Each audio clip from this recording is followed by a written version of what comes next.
जय माता दी दोस्तों आज के वीडियो में आपको वट सावित्री व्रत की कथा जो है वो सुनाने वाली हूँ। दोस्तों अगर आप मुझसे जुड़ना चाहते हैं और पूजा पाठ के जो भी वीडियोस हैं अगर आप देखना चाहते हैं तो मेरे चैनल को सब्सक्राइब जरूर कीजिए। तो चलिए शुरू करते हैं आज की वट सावित्री की कथा।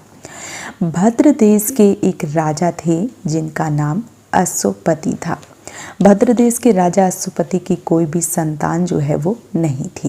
उन्होंने संतान की प्राप्ति हेतु मंत्रोच्चारण के साथ प्रतिदिन 1,00,000 आहुतियाँ दी। 18 वर्षों तक ये आहुतियाँ जो हैं वो जारी रहीं।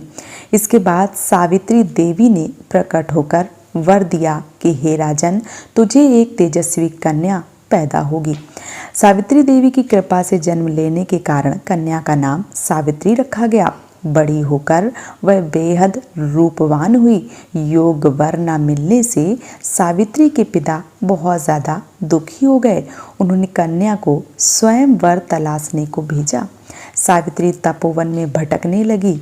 वहाँ साल्व देश के राजा घुमसेत रहते थे क्योंकि उनका राज्य किसी ने छीन लिया था। उनके पुत्र सत्यवान को देखकर सावित्री ने पति के रूप में ही उनका वरण कर लिया।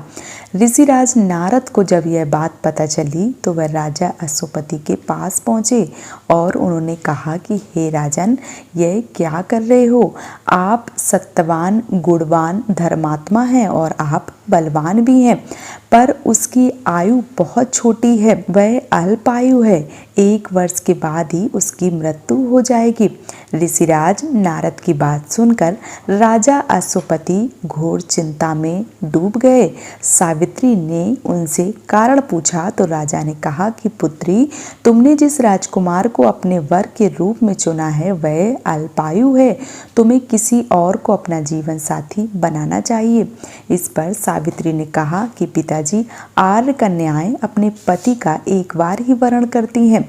राजा एक बार ही आज्ञा देता है और पंडित एक ही प्रतिज्ञा करते हैं और कन्यादान भी एक ही बार किया जाता है। सावित्री हट करने लगी और बोली, मैं सत्यवान से ही विवाह करूंगी। राजा अश्वपति ने सावित्री का विवाह सत्यवान से कर दिया। सावित्री अपने ससुराल पहुंचते ही सास ससुर की सेवा करने लगी। समय बीतता चला गया। नारद मुनि ने सावित्री को पहले ही सत्यवान की मृत्यु के दिन के बारे में बता दिया था। वह दिन जैसे जैसे करीब आने लगा सावित्री अधीर होने लगी। उन्होंने 3 दिन पहले ही उपवास जो है शुरू कर दिया। नारद मुनि द्वारा कथित निश्चित तिथि पर पितरों का पूजन किया। हर दिन की तरह सत्यवान उस दिन भी लकड़ी काटने जंगल चले गए। साथ ही सावित्री भी गई। जंगल में पहुंचकर सत्यवान लकड़ी काटने के लिए एक पेड़ पर चढ़ गए। तभी उनके सिर में तेज दर्द जो है वो होने लगा। दर्द से व्याकुल सत्यवान पेड़ के नीचे उतर गए। सावित्री अपना भविष्य समझ गई। सत्यवान के सिर को गोद में रखकर सावित्री सत्यवान का सिर जो है वो सहलाने लगी। तभी वहां यमराज आते दिखे। यमराज अपने साथ सत्यवान को ले जाने लगे। सावित्री भी उनके पीछे पीछे चल पड़ी। यमराज ने सावित्री को समझाने की बहुत कोशिश की कि विधि का यही विधान है, लेकिन सावित्री जी नहीं मानी। सावित्री की निष्ठा और पतिपरायणता को देखकर यमराज ने सावित्री से कहा कि हे देवी, तुम धन्य हो, तुम मुझसे कोई भी वरदान मांगो। सावित्री ने कहा, पहला वरदान मेरा ये होगा कि मेरे सास ससुर वनवासी हैं, अंधे हैं, उन्हें दिव्य ज्योति प्रदान करें। यमराज ने कहा, ऐसा ही होगा, जाओ अब आप लौट जाओ। लेकिन सावित्री अपने पति सत्यवान के पीछे पीछे चलती रही।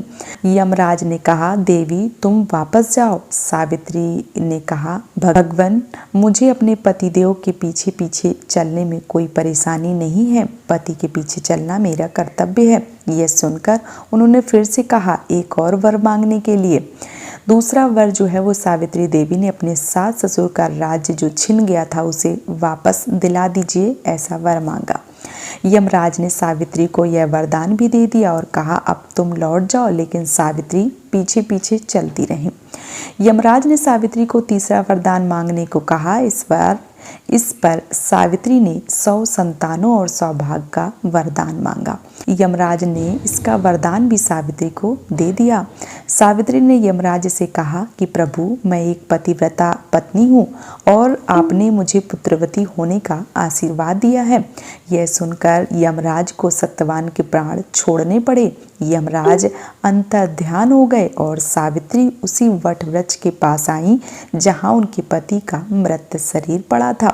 सत्यवान जीवित हो गया और दोनों खुशी खुशी अपने राज्य की ओर चल पड़े। दोनों जब घर पहुंचे तो देखा माता पिता को दिव्य ज्योति प्राप्त हो गई है। इस प्रकार सावित्री सत्यवान चिरकाल तक राज्य सुख भोगने लगे। इस प्रकार ये कथा जो है वो समाप्त हो जाती है।